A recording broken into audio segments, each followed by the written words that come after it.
له من الأسماء ما اصطفاه الواحد الحي كذا المليك.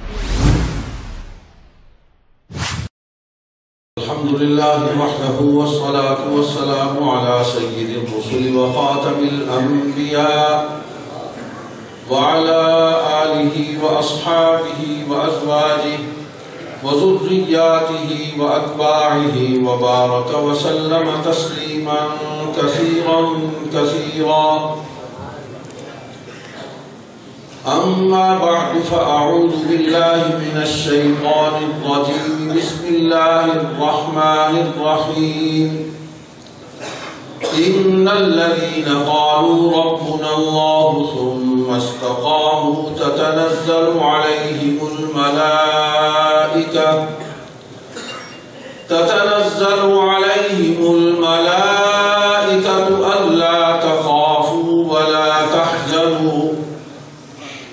ألا تخافوا ولا تحزنوا وأبشروا بالجنة التي كنتم توعدون.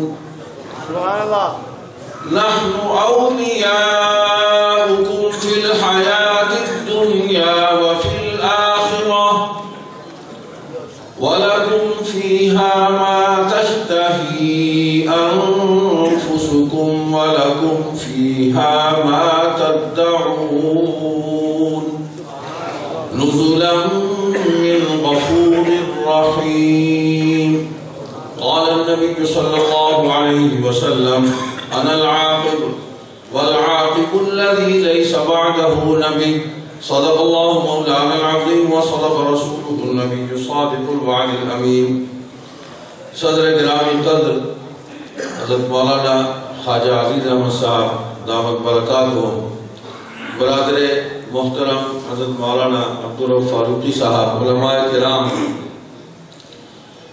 برادر عزیز سید عطا اللہ ثالث بخاری حفظہ اللہ، مجلس احرار اسلام کے بہادر اور وفادار کارکنوں اور نہایت قابل احترام سامعین محترم، اللہ تعالیٰ آپ کو جزائے خیر دے. آپ حسب سابق اسی جذبے اور اسی ولولے کے ساتھ اس مرکز احرار اور مرکز حق میں ایک مشن اور ایک مقصد دے کر پہنچے، یہاں جمع ہوئے. رات صبح اور اب تک آپ نے علماء کے اور دانشوروں کے، ہمارے دوستوں کے، کارکنوں کے بیانات سنے، ساری باتیں ہو گئی، رہنما بھی تشریف لائے. بس 2-3 اصولی باتیں عرض کر کے نماز جمعہ کی تیاری کرتے ہیں. سب سے پہلی بات تو یہ ہے کہ مجلس احرار اسلام حکومت الہیہ کی داعی جماعت ہے،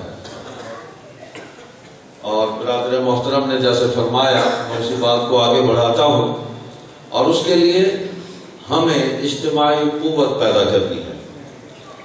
اور اجتماعی قوت ہمارے اتحاد، ہماری یکجہتی، ہماری وحدت، ہماری محبت، ہماری مودت اس سے پیدا ہوگی. اور میں یہ سمجھتا ہوں کہ اس وقت پاکستان میں جتنی بھی دینی جماعتیں سیاست کے محاذ پر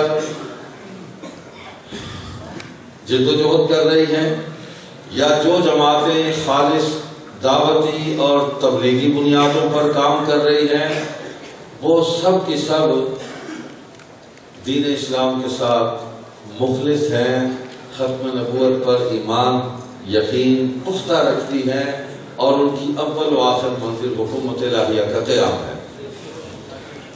ہمیں ایک دوسرے کو سمجھنے کے لیے کچھ اپنے دلوں کے دروازوں کو کھولنا چاہیے، کچھ وسعت دینی چاہیے، اور ایک دوسرے پر اعتماد کرتے ہوئے ہمیں اس اجتماعی سفر کو آگے لے کر چلنا ہے.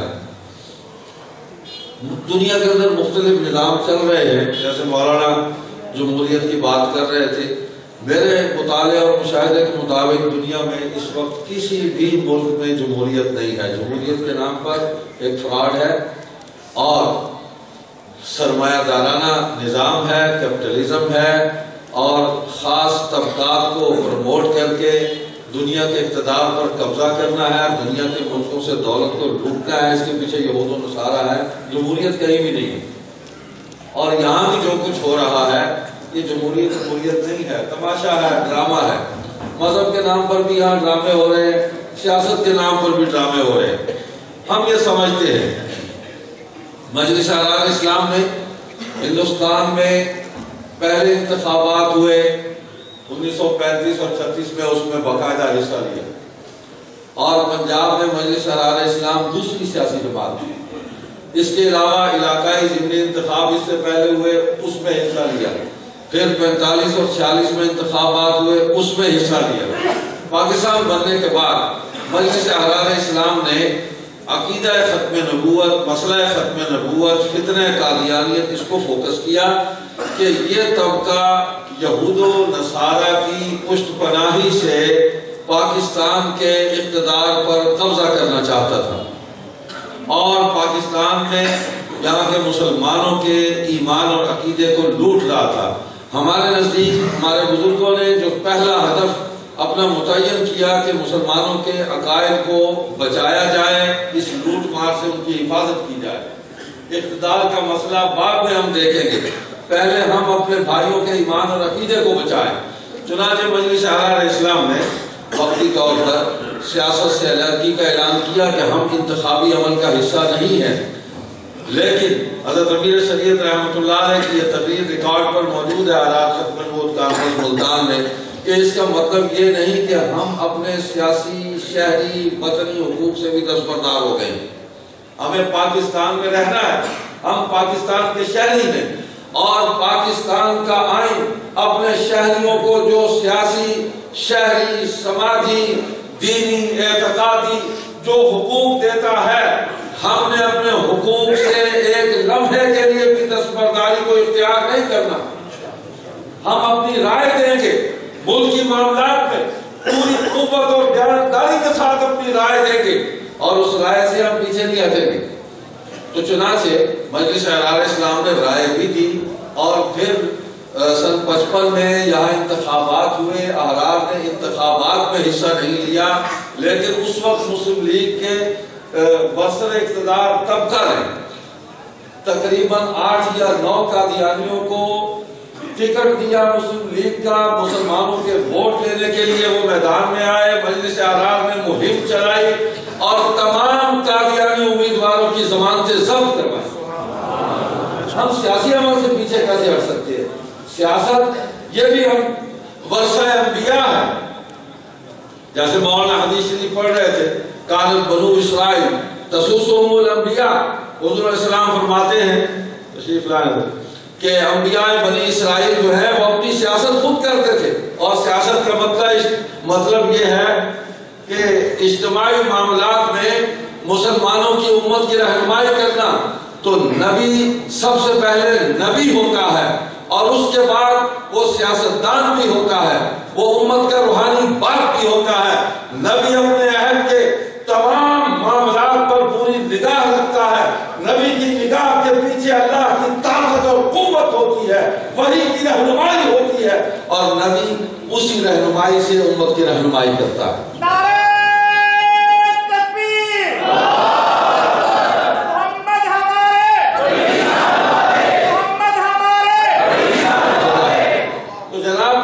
حدیث شریف پڑھی حضرت نے، اور سبحان اللہ، اس کو پڑھنے اور سننے کا بھی ثواب ہے کہ یہ جو کام بھی آپ کریں گے دین کی نسبت سے اس کا ثواب آپ کو ملے گا، اللہ راضی ہوگا۔ تو حضور علیہ السلام نے فرمایا میرے بعد نبی کوئی نہیں، خلفاء ہوں گے۔ تو خلفاء کون ہیں؟ کہ جو حضور علیہ السلام کی لائی ہوئی شریعت کی دعوت، تبلیغ اور اس کے نفاذ اور استحکام کے لیے جب تک زندہ ہیں کام کرتے رہیں گے، وہ علماء ہیں، لوگوں کو دعوت دیتے رہیں گے، لوگوں کو مجتمع کرتے رہیں گے، ان کو متحد کرتے رہیں گے، لوگوں کو راستہ دکھاتے رہیں گے، لوگوں کو فتنوں سے بچاتے رہیں گے، لوگوں کو خبردار کرتے رہیں گے، باطل قوتوں کا ہر فورم پر مقابلہ کرتے رہیں گے۔ وہ مشائخ ہیں، وہ مدارس میں بیٹھنے والے، دین پڑھانے والے، وہ مدرسین اور علماء ہیں، شیوخ ہیں، وہ دینی مدارس کے طلباء ہیں، یہ جتنے وہ تبلیغی جماعت ہے، وہ جمعیت علماء اسلام ہے، وہ جہاں بھی ہو، جتنے بھی حصے جس بھی جماعت کے ہو جائیں، مقصد تو سب کا قرآن و سنت کا نفاذ ہے۔ تو ہمیں اپنی سب جماعتوں کو، جتنے بھی دینی جماعتیں ہیں، ان کو اپنا حلیف سمجھنا ہے، حریف نہیں سمجھنا۔ ہم حلیف ہیں، یہ ہماری برادری ہے، علماء ہماری برادری ہے، آپ ہماری برادری ہے، ہر جماعت ہماری حلیف ہے۔ اور مجلس اعلان اسلام ہندوستان کی، متحدہ ہندوستان میں جب یہ جماعت قائم ہوئی، یہ واحد جماعت ہے کہ جو اتحاد امت کی داعی جماعت تھی، کہ اس جماعت کے اندر اس کے صدر جو ہے وہ دارالعلوم دیوبند سے تعلق رکھتے سید عطاءاللہ شاہ بخاری امیر شریف، مولانا حبیب الرحمن الجانی۔ اس جماعت کے پہلے سیکرٹری جنرل مکتبہ اہل حدیث سے تعلق رکھتے تھے حضرت مولانا سید محمد داؤد غزنوی۔ اس جماعت کے اس وقت کے سالار اعظم بریلوی مکتبہ فکر سے تعلق رکھتے تھے حضرت صاحب برادر سید فیض الحسن، اور اس طرح ان کے پیچھے پوری ایک جماعت تھی جو مجلس احرار میں داخل تھی۔ اور اسی جماعت میں مولانا مظہر علی اظہر شیعہ مکتبہ فکر کی نمائندگی کر رہے تھے، وہ شعبہ تبلیغ تحفظ ختم نبوت کے سیکرٹری جنرل تھے جب قادیان میں مرکز قائم ہوا۔ اور وہ مظہر علی اظہر ہے جو مولوی بھی تھا، جو بارہ اطلاع بھی تھا، قانون دان تھا، اور جس نے مجلس احرار کے حکم پر امیر جماعت کی اطاعت اور فرما برداری کرتے ہوئے لکھنؤ میں تحریک مد صحابہ کی قیادت کی جاتی، اور اس نے اپنے مکتبہ فکر کے لوگوں سے کہا کہ آج اگر ابو بکر صدیق، فاروق اعظم، عثمان اور دیگر صحابہ بشمول سیدنا معاویہ رضی اللہ عنہ تم ان کے بارے میں زبان دراز کرو گے تو وہ وقت دور نہیں ہے کہ پھر کوئی بدبخت اٹھے کہ وہ سیدنا علی رضی اللہ تعالیٰ کے بارے میں زبان درازی کرے، پھر سنو گے شان سیدنا امیر معاویہ، میں یہ کہہ رہا ہوں کہ یہ مجلس احرار اسلام امت کی وحدت کی، اتحاد کی داعی جماعت ہے۔ آج بھی الحمدللہ 3 مسلک کے لوگ تو ہمارے جماعت کے اندر موجود ہیں۔ چوتھا مسلک خود باہر چلا گیا، ہم تو اب بھی اس کو لینے کے لیے تیار ہیں، آ جائے، موسٹ بھی ویلکم۔ مظہر علی اظہر اب مل جائے، ہم نے ان کے بیٹوں سے بھی تعلق رکھا۔ مظفر علی شمسی تھے لاہور میں، وہ تو تشریف لاتے تھے، مجلس احرار میں بھی شریک رہے، قادیان میں بھی گئے، اظہر حسن زیدی مجلس احرار میں رہے۔ تو پچھلے دنوں ان کے نواسے آ گئے ہمارے دفتر میں ختم نبوت کانفرنس میں، ہم نے کہا اہلا و سہلا، ہم نے کہا ہم ختم نبوت پر ایمان رکھتے ہیں، جو ایمان رکھتا ہے بسم اللہ، جو صحابہ کی عظمت کا قائل ہے سبحان اللہ۔ تو جناب والا یہ ایک گلدستہ ہے، اس کو سجا کے ہم نے چلنا ہے۔ اور آج پارلیمنٹ میں اگر جمعیت علماء اسلام موجود ہے، مولانا فضل الرحمان موجود ہیں، تو ہمیں ان کے راستے کے اندر رکاوٹ پیدا نہیں کرنی چاہیے۔ بھائی وہ ہمارے بھائی ہیں، علماء میں سے ہیں، مسلمان ہیں، مسلمانوں کی جماعت ہے، اور علماء کی ایک جماعت کی قیادت کر رہے ہیں، آج وہاں موجود تھے تو رکاوٹ کھڑی کی۔ مقصود ان کا بھی وہ نظام نہیں ہے جس کی نشاندہی مولانا گرو فاروقی دامت برکاتہم کر رہے تھے، اور مقصود حضرت مولانا سمیع الحق مدظلہ کا بھی وہ نہیں جس کی نشاندہی ہے مولانا گرو فاروقی کر رہے تھے۔ مقصود تو سب کا اسلام کا نفاذ ہے، شریعت کا نفاذ ہے، یہی نصب العین ہے، مجلس احرار کا شعبے ہیں۔ ہم اگر پارلیمنٹ میں نہیں ہیں، ہم نے وہ راستہ چھوڑا، ہم آ بھی سکتے ہیں، ہمیں کون روک سکتا ہے؟ جس دن ہمارا ملٹر پھر گیا، دماغ خراب ہو گیا، ہم آ جائیں گے، کر دیں گے، ہم بھی آ گئے تو مطلب مسکرت ہے۔ نعرہ تکبیر، لیکن گزارش یہ ہے کہ اس وقت مجلس احرار اسلام کی پالیسی یہ ہے کہ جو جماعت جہاں دین کے دفاع کا اور اس کی حفاظت کا مورچہ لگا کر وہاں پہرا دے رہی ہے، اس جماعت کا ساتھ دیا جائے، اسے تعاون کیا جائے، اس کے قدم سے قدم ملایا جائے، اس کے کندھے سے کندھا ملایا جائے، اس کی کامیاں مت کھینچو۔ ہمیں مولانا سمیع الحق پر بھی اعتماد تھا اور ہے، وہ پارلیمنٹ میں تھے، قومی اسمبلی میں تھے، وہ سینٹ میں تھے، تو جتنا عرصہ وہ تھے انہوں نے دین ہی کی بات، انہوں نے ان تمام طبقات کے راستے میں رکاوٹ کھڑی کی، اور آج بھی اگر وہ آ جائیں گے تو ہمیں یقین کامل ہے کہ وہ رکاوٹ کھڑی کرے گا۔ باقی اس نظام کا خلاصہ یہی ہے جو مولانا بیان کر رہے تھے. نہ یہ نظام ہمارا مقصود ہے اور نہ ہم اس نظام کو ہی اپنے لیے سب کچھ سمجھتے ہیں. ہمارے لیے اسلام ہی سب کچھ ہے. اول و آخر اسلام ہے, حکومت الہیہ کا قیام ہے. جب بھی جہاں بھی جیسے بھی ہمیں موقع ملا ہم اسلام کو نافذ کر دیں. امام سید ابو ذر بخاری رحمۃ اللہ علیہ جانشین امیر شریعت انہوں نے فرمایا کہ یہ الیکشن جو ہے اس کو آپ کو کفر اسلام کا مسئلہ مت بنائیں. اس کو یہ ایک انتظامی معاملہ ٹھیک ہے. ہم نے لڑے الیکشن, جب ہم نے سمجھا کہ ہم نہیں اس قابل ہم نے چھوڑ دی. کل کو اس قابل ہو جائے لڑ لیں. جس تبلیغی جماعت ایک کام کر رہی ہے, لوگوں کے ایمان ان کے اعمال کی حفاظت کر رہی ہے, ان کی تربیت کر رہی ہے, دینی مدارس سے کام کر رہے ہیں. آپ تبلیغی جماعت سے یہ توقع رکھیں کہ وہ پارلیمنٹ میں جا کے وہاں پر سیاست کرے اور مقابلہ کرے تو بڑی عجیب سی بات ہے. آپ کو کیا کہیں گے؟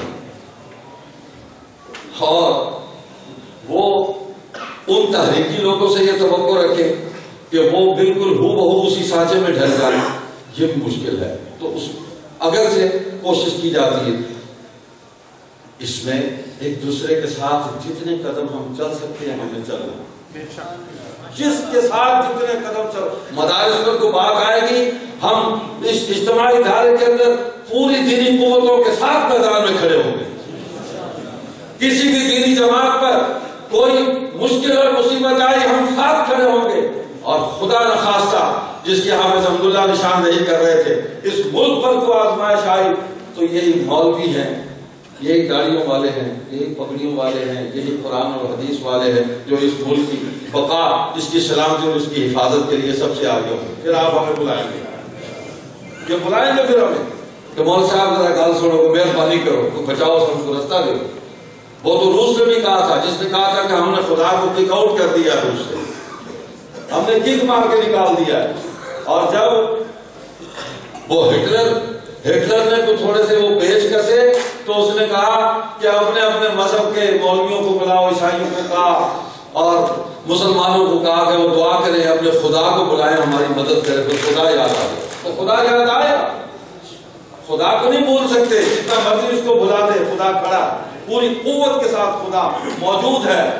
واللہ عزیز ذو انتقام. اللہ کو کون شکست دے سکتا ہے؟ اللہ کے راستے سے کیسے آپ ان لوگوں کو ہٹائیں گے؟ تو خیر یہ چند باتیں تھیں.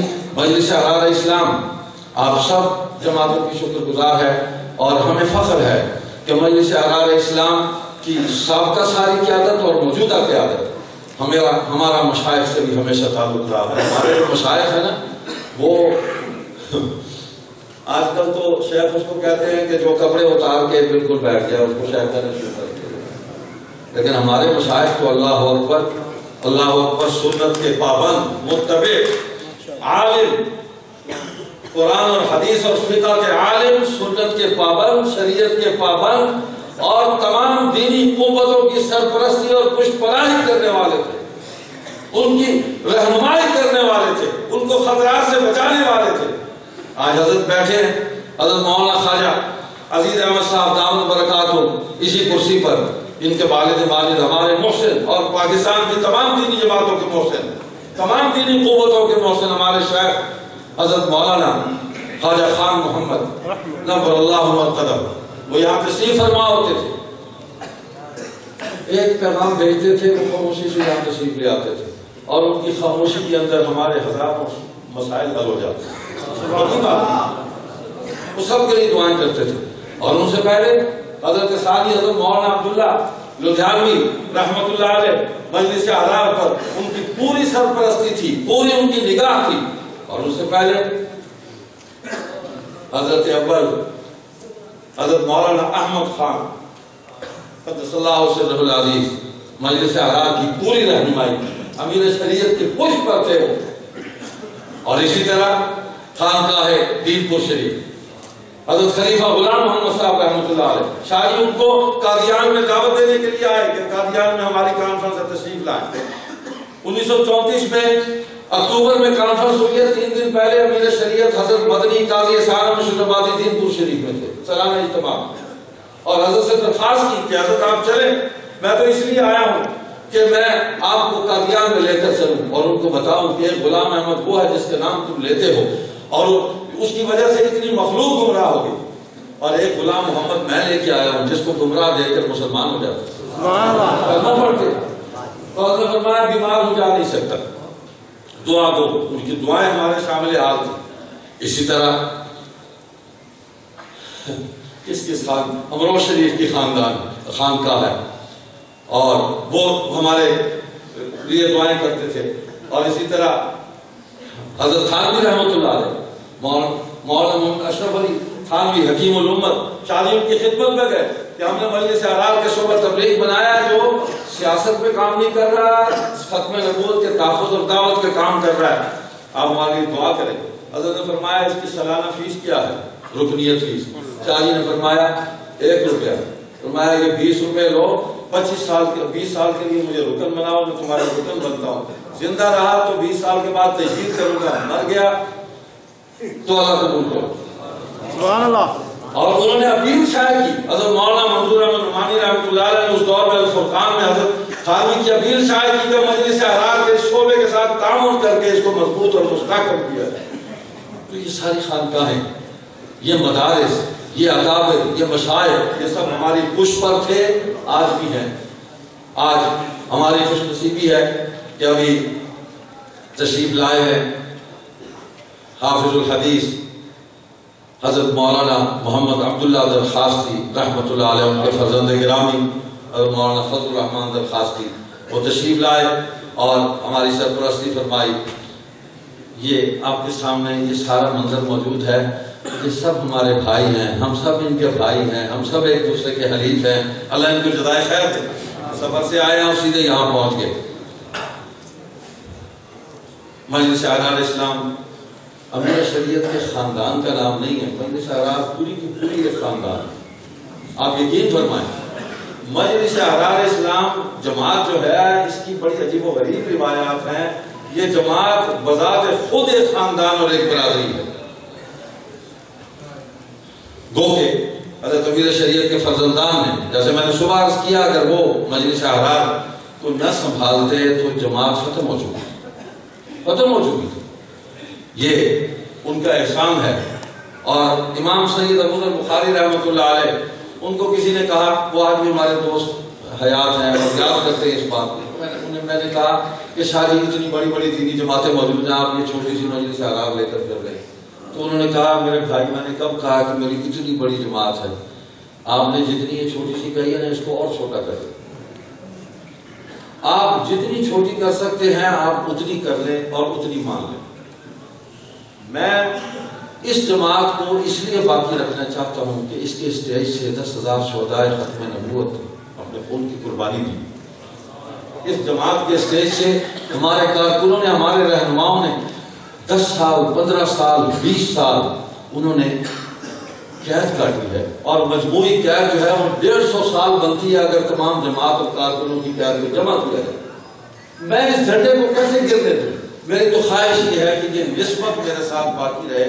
میں اس نسبت سے کسی طور پر بھی نہ خود معلوم ہونا چاہتا ہوں، نہ اپنی اولاد کو معلوم کرنا چاہتا ہوں، نہ اپنی جماعت کے کارکنوں کو معلوم کرنا چاہتا ہوں۔ یہ نسبت باقی رہے۔ باقی میری کسی کے ساتھ کوئی لڑائی نہیں ہے۔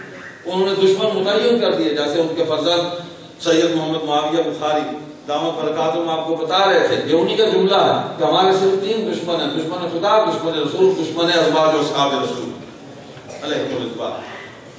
اس کے سوا ہمارا کوئی دشمن نہیں، ہماری کسی سے کوئی لڑائی نہیں۔ تو جو اللہ کا دشمن ہے، اللہ کے نبی کا دشمن ہے اور نبی کے صحابہ کا دشمن ہے، وہ ہمارا کیسے دوست ہو سکتا ہے؟ یہ بنیادیں ہیں، انہی بنیادوں کو سامنے رکھ کر ہم چل رہے ہیں پوری آنکھیں کھول کے، ہوش مندی کے ساتھ، اور انشاءاللہ یہ سفر جاری رہے گا۔ ایک گلدستہ آپ نے دیکھ لیا کہ اگر ہمارے بزرگ جسمانی اپنے حوالے کی بنیاد پر وہ اس طرح کام نہیں کر سکتے، لیکن جو کام انہوں نے کیا ہم اسی کی بدولت یہاں کھڑے ہیں۔ اگر سید ابو ذر بخاری یہاں آ کر سنگ بنیاد نہ رکھتے، سید عطاء المحسن بخاری یہاں آ کر چنیوڑ سے ہمارے کارکن صفدر جو گدھا گاڑی چلاتا ہے، اس کی گدھا گاڑی پر چنیوڑ سے بیٹھ کر کھانا ساتھ لے کر یہاں چناب نگر آ کے جمعہ نہ پڑھاتے، عطاء اللہ شاہ بخاری کا بیٹا اور احرار کارکن کی گدھا گاڑی پر بیٹھ کر چنیوڑ سے یہاں آیا۔ لاؤ نا ہمارے سامنے کوئی مثال ہے تو کوئی مثال نہیں ہے. سونے کے چمچے منہ میں لے کے پلنے والے جو ہیں ان کو کیا پتا کہ تحریکیں کیا ہوتی ہیں, کارکن کیا ہوتے ہیں, جدوجہد کیا ہوتی ہے, اصرار اور قربانی کیا ہوتا ہے. وہ کوئی معمولی آدمی نہیں تھا. اس نے بھی اپنا ہاتھ شاہ عبد القادر رائے پوری کے ہاتھ میں دیا تھا.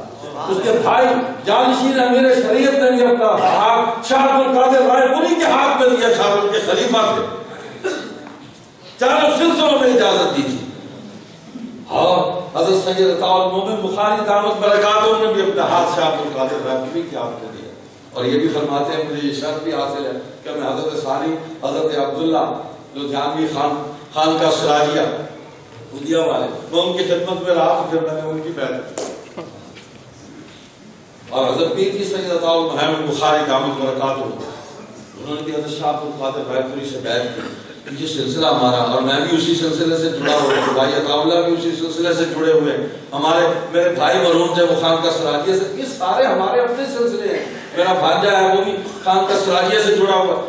یہ خانقاہیں ہیں وہ خانقاہیں جنہوں نے ہماری فکری, نظریاتی, اعتقادی ہر اعتبار سے تربیت بھی کی, ہماری سرپرستی بھی کی ہے. ہم آج بھی ان خانقاہوں سے جدا ہونے کا تصور بھی نہیں کر سکتے. کیسے ہوگی؟ یہ شعور رکھنے والے ہیں. وہ مٹی کے معلوم ہے, وہ اور ہیں, اونگے بونگے اور ہیں. وہ ہمارے شجرے سے ان کا کوئی تعلق نہیں, جن کو الگ بے بھی نہیں آتی, ٹاٹے پور تک پڑے ہوئے ہیں. جن بزرگوں کے ساتھ, جن رہنماؤں کے ساتھ, جن مشائخ کے ساتھ, جس قیادت کے ساتھ ہمارا تعلق اور ہماری نسبت میں اس پر فخر ہے, ان کی باتیں آج بھی ہماری رہنمائی کر رہی ہیں اور ہم اسی رہنمائی میں چل رہے ہیں. دوستو وقت بہت ہو گیا. ہدایات ہیں 2-3. میں بزرگوں کا سب کا شکر گزار ہوں, اور مولانا فضل الرحمان صاحب کا بھی, قاضی صاحب کا, حضرت خواجہ صاحب کا, مولانا عبدالفاروقی صاحب کا, صاحب کا, دیگر جتنے بھی علماء تشریف لائے کہ انہوں نے ہماری حوصلہ افزائی کی, ہماری سرپرستی کی. اللہ ان کو جزائے خیر دے, اور ہمارا ساتھ یہاں بھی ہے اور آخرت میں بھی ہے انشاءاللہ. اللہم الحقنا بالصالحین. ہم آخرت میں بھی اکٹھے ہوں گے انشاءاللہ, اور دیوال حمد کے نیچے ہوں گے, حضور علیہ السلام کے جھنڈے کے نیچے ہوں گے, صحابہ کے قدموں میں ہوں گے. کمال ہے, ہم پوری یقین کے ساتھ یہ جدوجہد کر رہے ہیں. یہ جو نماز پڑھتے ہیں, جلوس نکلے گا, ایک بات آپ سے کہنا چاہتا ہوں. میں ہر سال درخواست کرتا ہوں, اور آپ کی مہربانی, آپ میری درخواست کو قبول فرماتے ہیں. آپ بڑے اخلاق والے لوگ ہیں. ہم یہاں دین کی دعوت دینے, آپ کی بات ہم نے یہاں کر دی, ہم نے وہاں دین کی دعوت دینی, درست پڑھتے ہوئے جائیں, اور اپنی ساری توجہات ان پر مرکوز رکھیں کہ یا اللہ ان کے سینے کھول دے, وہ جو تالے پڑے ہوئے ہیں ان کو توڑ دے, ان کے سینوں میں نور ایمان کو اور عقیدہ ختم نبوت کو داخل کر دے, منور کر دے ان کے دلوں کو. یہ دعا کرتے ہوئے جانا. ہم نے وہ زبان استعمال نہیں کرنی جو گزشتہ دنوں ہوتی رہی. پتہ جو کچھ ہوتا رہا ہے, جو زبان استعمال ہوئی ہے, ہم نے اس زبان سے بچنا. ہم اس زبان کے علمبردار نہیں ہیں, ہم اس زبان کے علمبردار ہیں جو زبان حضور پر نور صلی اللہ علیہ وسلم نے ابو جہل کو دین کی دعوت کے وقت استعمال کی, ابو لہب کو دین کی دعوت کے لیے استعمال کی, عتبہ اور شیبہ کو, طائف والوں کو, اور مکہ کے سارے لوگوں کو, اور پوری دنیا کے کفار و مشرکین کو دین کی دعوت دیتے ہوئے جو زبان استعمال کی, ہم نے اس کو استعمال کیا.